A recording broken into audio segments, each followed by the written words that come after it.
Hey, sweet friends, Matinda here.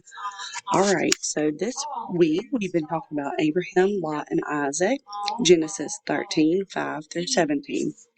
All right, so yesterday we talked about how God had a very special friend named Abraham. He loved God. Abraham was a great man who loved God. We also talked about how Abraham was very wealthy. He had a lot of cattle and servants. He also had a special nephew named Lot.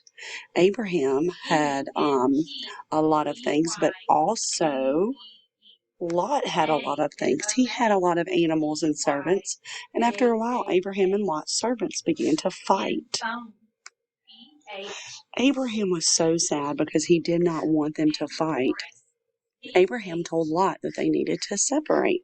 So they looked out over a beautiful valley, and Abraham let Lot choose which land he wanted. And so Lot chose the very best land and took his family and left. And Abraham was not mad. He shared. And so that's what I want to talk about today is that Abraham did what God wanted him to do.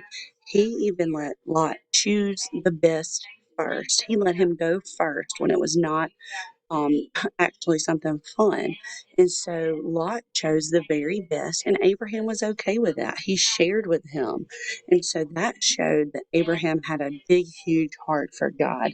And did you know that God wants us to share as well? And so when you have a nice toy and your friend doesn't have one, what's a kind thing that you can do?